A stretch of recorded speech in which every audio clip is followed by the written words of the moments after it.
Hey guys, Lukora here. In today's video, we're going to go over some tips and suggestions to help improve your Path of Exile 2 early access experience.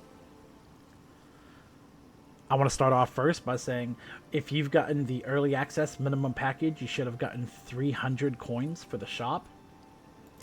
If you go under shop tab and click on stash tabs, I would recommend picking up some of these stash tabs. It's going to be a huge improvement on your management and time efficiency in game. The currency stash tab is going to store all of your in-game currency in unlimited stacks and all in one spot. The gem stash tab is going to be, you're going to pick up a lot of skill gems, support gems, and spirit gems of different varying levels, and this is going to put them in a very neat, ordered, structured tab. The unique collection tab will hold one copy of each unique item in the game. That way you don't clutter up your stash with a lot of items. The essence stash tab. The name is kind of self-explanatory here. It's going to store all of your essences. Essence is a currency you find off rare mob encounters in the game. The Delirium Stash tab, again, the name self-explanatory. It's going to store all of your Delirium splinters.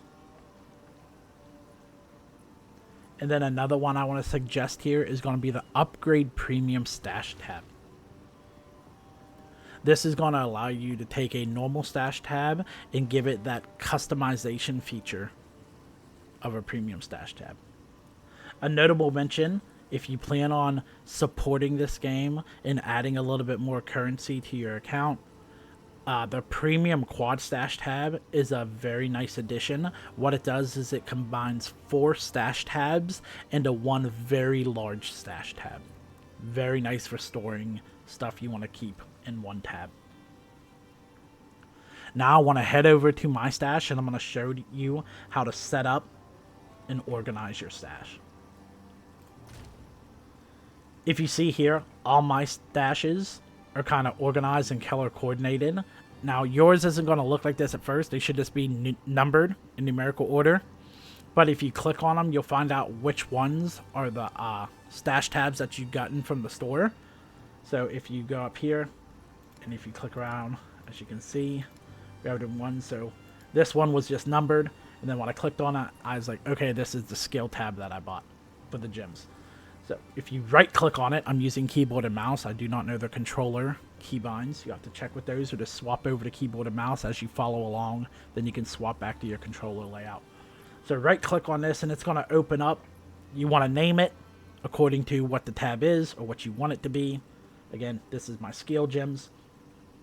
You can make it public or not. This is private for me. Pick your color. Affinities. This is something I want to go over. What affinities is you should have a category down here. If you check it, what it's going to do is, we'll show you an example. If you check it for gem affinity, no matter what tab you're on, if you control left click to throw these in your tab, do you see how they didn't appear? It's going to automatically put them in the tab that its affinity set to. So, if you check this, no matter what tab you're on, whenever you control click, all of your gems are going to go here. And as you can see, this tab sets them up in order by level. Very nice, neat organization. Huge quality of life improvement. This is the quad stash that I was explaining in the shop earlier. It's the size of 4 regular stash tabs. Again, right click. Set a name, set public or not, pick a color. Now this is my individual private stash, so I don't have affinity set up. I don't want stuff automatically coming here. I only want items that I want to keep. I personally put in this tab. This tab I set up as my trade. So if you check it out and go into it, this is a normal stash upgraded to a premium stash tab. So what you want to do, name it, set it to public, and then right here it'll tell you how do you want to set things priced. I want each item I put in here where I set the individual price. And then, again, affinities, I'm going to individually drag and put items here. I don't want things automatically going here, so I'm not going to have anything checked. Hit the check mark. Now, this will be a public tab. People on the trade website will see items from me that I put in here with a set price. That's how trading works in Path of Exile 2. Currency stash tab. This is an amazing stash tab. You're going to have all of your currencies, one big stack. Nice, neat, organized. This is the unique stash tab. As you can see, it has slots for every item category in the game. Holds one copy. Nice and neatly. We have the Essence stash tab. Again, you right click, set your affinity, set your color, set your name, public or private, and then the Delirium stash tab. I also have the Flask stash tab. It's okay. You don't really collect as many flasks as you did in Path of Exile 1. So if you haven't want to pick it up, you can, but it's not a mandatory, or I wouldn't prioritize it over the other stash tabs that I've already discussed. The next thing I want to talk about is going to be currency. There's a good bit of currency, and it can be a little confusing if you're new to Path of Exile and you don't understand what it's meant to do. So we're going to go over each individual currency here and just give a little bit of information.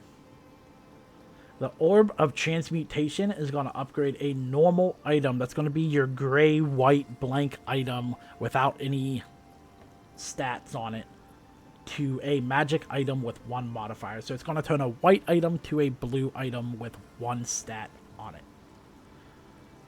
Go over here to my stash tab and just show you. So there's going to be your white item, normal item. That's going to be a magic based item. How it's blue and now it has stats. Loads an additional bolt, loads an additional bolt plus 6% attack speed. That is going to be an example of a rare item. It is yellow, and now it has more stats. We're going to get back to that. Back here in the currency tab. The next one is going to be the Orb of Augmentation. That's going to take a blue magic item and give it a second stat. Blue items can have up to 3 stat modifiers. Being, let's see if I have an example here. There we go. There's one. Loads an additional bolt, and then you have your 2 modifiers underneath of it for a total of 3. That's the maximum that a magic item can have. If you want to put more, up to 6, you will have to upgrade it to a rare quality, which is the yellow quality. How do you do that? You're going to use a Regal Orb. That's going to turn your blue item into a rare item, which is a yellow, and it's going to add an additional modifier to it. Yellow items can have a total of 6 modifiers. Orb of Alchemy here is going to take a normal gray item, skip the blue magic step, and turn it straight to a rare yellow with 4 modifiers on it. So if you're really hurting for a gear upgrade, you find a nice base, good stats, and you want to really try to push for an upgrade, slam it with an Orb of Alchemy, instantly rare, 4 modifiers. I don't have any at the moment, but I have the Path of Exile 2 wiki pulled up here, and I'm going to go over the explanation for this. This is the Chaos Orb. What it does is it removes a random modifier and augments a rare item with a new random modifier. So say if you upgrade and you get something like light radius or accuracy rating, and you're like, I really need a better stat than that, you can use this on a rare. It has to be a yellow quality item. It cannot be a blue magic item, but you go ahead and use a Chaos Orb on a rare yellow quality item. It's random. You might lose a stat you want, but again, might be worth the risk if you really need to upgrade. Use a Chaos Orb. It'll remove a random stat and replace it with a new one. Next, we have the Vol Orb. This is going to modify an item unpredictably and corrupts it. in the stash here, if you look, I have this crossbow I've gotten out of the Sanctum. Corrupted means it's unable to be modified anymore. It's set in stone. What's on it, it cannot be edited with currency anymore. So what you usually want to do, if you get an item, get 6 stats on it that you like, and you can't upgrade it no more, you got everything you want, then you want to corrupt it for a chance of some more improvements. After that, we have the Exalted Orb. This is going to augment a rare item with a new random modifier. This is how you add to get up to your 6 values on your rare yellow items. How your augmentation gives you a new modifier for a magic blue. This is the same equivalent, but for your rare yellow items. The Divine Orb. This is going to randomize the numeric values on modifiers. So if you look over here on this item, just for an example, we're going to hold an Alt here, and it'll show you the range of the numeric values. So as you can see, for increased elemental damage with attacks, it can roll anywhere from a 34 to a 47%, and that roll came out of 41. Again, increased physical damage, it could have rolled 50 to 64%, it got a 57. So this is how, if okay, you got the modifier you want, but it rolled on a lower end, you want to go ahead, use the Divine Orb, and see if you can hit towards the higher end of that numeric range. Next on the list, I don't have this one, but I have it here on the wiki, is the Orb of Annulment. This is going to remove a random modifier from an item. Sort of like the Chaos Orb, but it doesn't automatically replace it with a random one. This is straight removes a modifier from the item.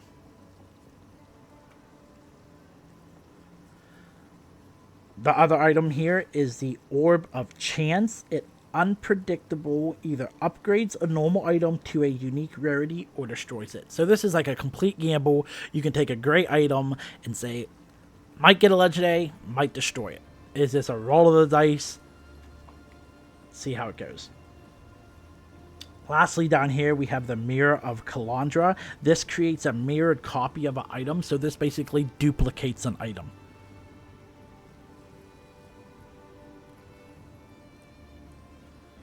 Moving on, down here, we're going to have the Arcanist Etcher. This is going to improve the quality of a wand, staff, or scepter. Now, if you look up here, quality, what that does, that's a small bonus depending on the type of your item.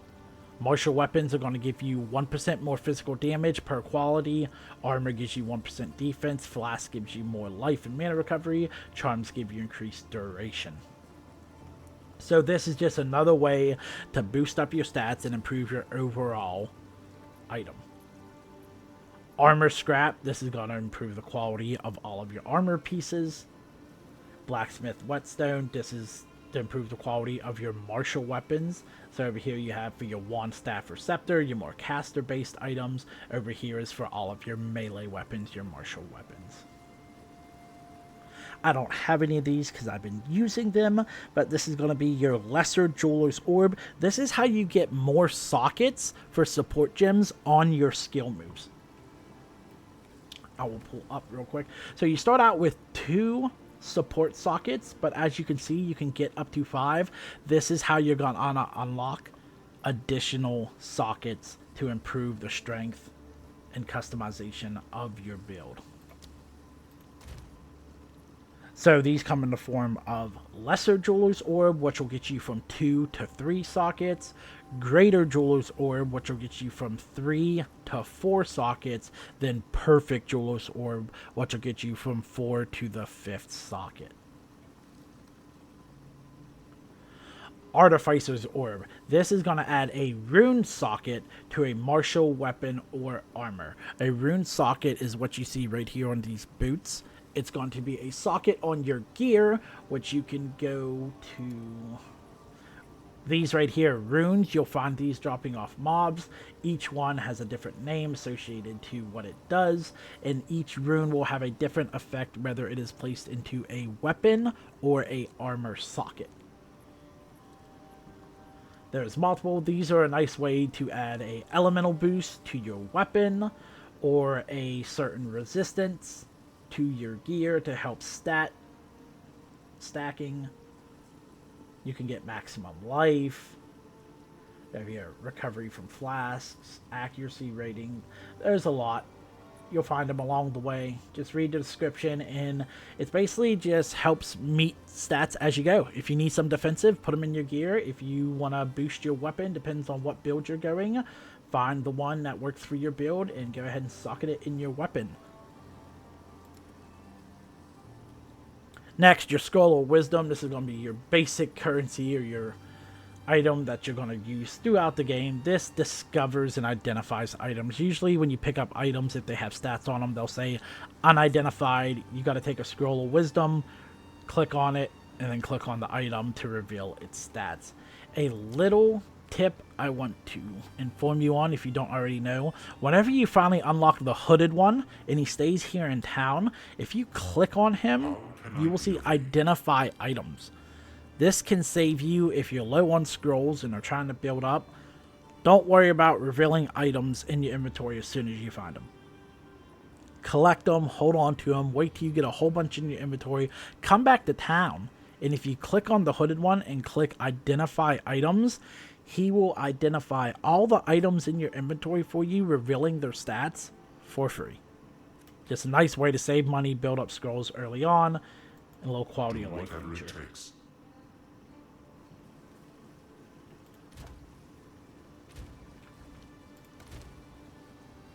Next, we have the Gem Cutter's Prism. This is going to improve the quality of your skill gems. How we have the Arcanist Etcher and the Blacksmith Whetstone and the Armor Scrap to improve your quality of your gear. This improves the quality of your skill gems. That's going to improve the damage they do and the stats that they have on them. Glassblower's Bauble. This is going to improve the quality of your flasks. Again, how much life and mana you recover from your flask. Down here, these are shards. These are fragments of these orbs up here. Every 10 shards you get will turn into a full orb of their represented name. So, 10 of these Artificer shards will get you an Artificer's orb, etc., etc. With the following, you can get Transmutation shards, Regal shards, Chant shards. How you get these is going to be disenchanting certain gear.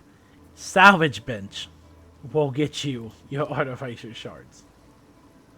Anything with quality or socket will get you Artificer shard. So, socketed shards come from Salvage Bench. You will unlock this in the... If you don't have it yet, fret not. Right here, Renly's Workshop in the Ogham Village area of Act 1. You will get a quest, and once you unlock it, it is permanently unlocked for all future characters. You do not have to find it again.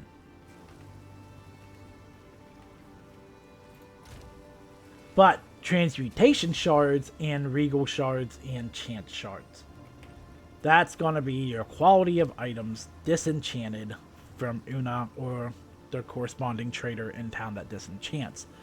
Blue items, disenchant for Transmutation shards. Yellow items, disenchant for Regal shards. And unique items, disenchant for Chant shards.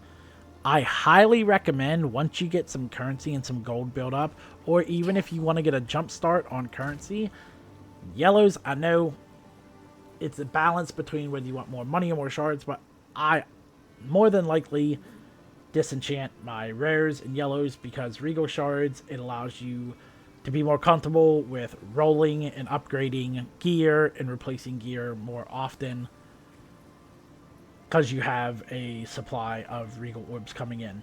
So every 10 yellows you disenchant, you get a Regal shard. Or you get 10 Regal shards, you get a Regal orb. The other thing you can do is find the Gambler, and each town has one. Act 1, it's going to be Finn. But you can gamble gold to get a random item. You're not guaranteed what quality, but you can see the stat bases armor and evasion, armor energy shield. So whatever build you're looking for, if you need an upgrade, come here, gamble. Sometimes you get lucky, you get a rare. Sometimes you end up with stuff that you're going to disenchant.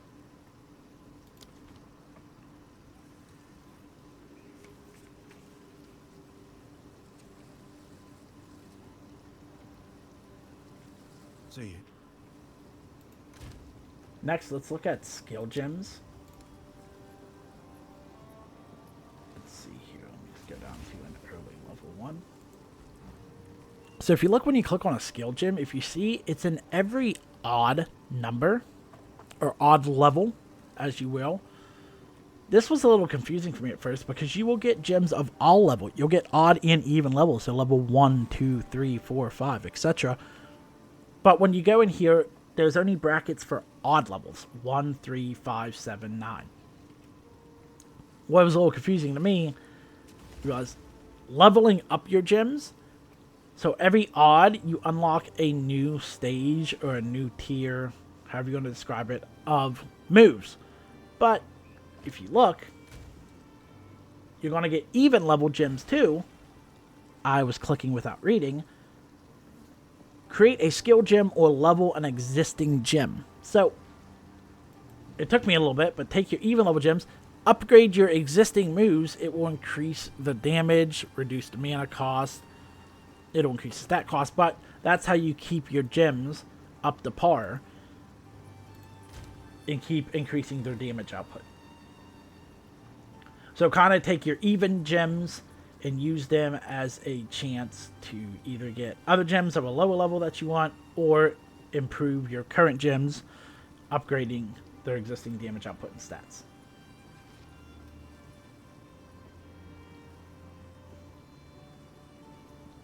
The next thing I want to talk about is the passive tree. It's going to be one of the things that's really discouraging for a lot of people. I mean, if you open this up and you zoom out, you can't even look at it all. In one go, you got to kind of drag and scroll around. It's a bit intimidating. And a lot of people see this and they're like, nope. It can be discouraging. One of the things to do, you can pop this up in your free time, look at it, get familiar with the nodes.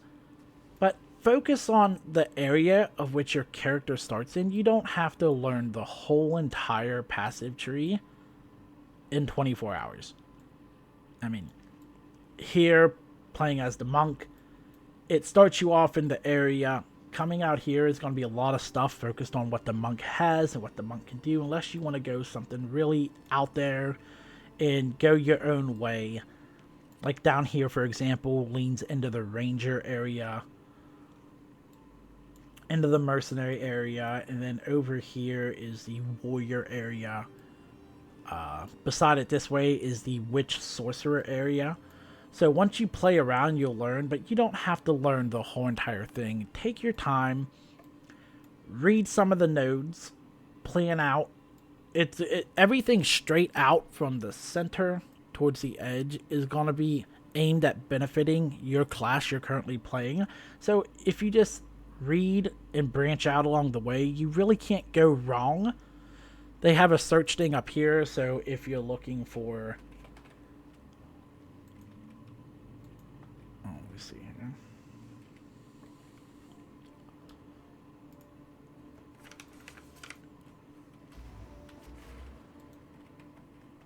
Don't know why it's not wanting to type at the moment.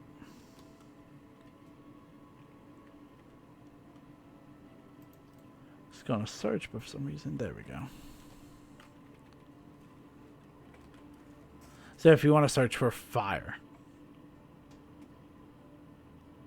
if you look down along here, it'll highlight everything that has fire in it. So you can specifically look for certain things for your build. Let's just say I want to go for lightning. Type in lightning. It'll show you all the nodes that have the keyword lightning in it. So it's really helpful and more understanding for new players. But also, they just updated recently the hooded one here in town. You can refund passives, and they reduced the price a little bit. So let's see, 300 gold at my current level per point. It's not anything if you make a mistake or need to pull back a couple points. It's early access. Had fun with it. Go crazy. Come up with your own build ideas. If you mess up, you can just use gold, respec, switch it around a little bit. That's the fun of it. One of the other tips I want to share is starting out, until you get used to it, whenever you enter a new zone, pull up your map. Each zone will have some of these POIs and these icons that let you know what is in that zone you're in. So if you look here, there's Bearer of the Rotten Pack. There's a mysterious campsite. If you go over here to the Grailwood, you have the Witch's Hut, the Forgotten Witch, the Bramblegast, and the Tree of Souls. Each zone, until you get familiar with them, as soon as I enter, I pop up the map, and then I know, okay, look for this and this in the zone, and it just helps as you're going through to make sure you don't miss or pass up anything, because some of these things, as you see here, the Crowbell grants 2 weapon set passive skill points. The King of the Mist gives you 30 spirit. There's some things you don't want to pass up because they're going to give you permanent things that really benefit your character. Another thing to quickly discuss while we're looking at the map. A lot of these maps, the points of interest get randomized when you enter them, but some things don't. I know the Clearfell camp does not change. Another one is the Executioner. His location in Ogham Village, it's always in the same spot. But a lot of these other maps, the points of interest, every time you come in, it's kind of RNG. It'll change the location of those points of interest. But once you get used to them, you still know what to look for. It's just running around and finding where they get placed at.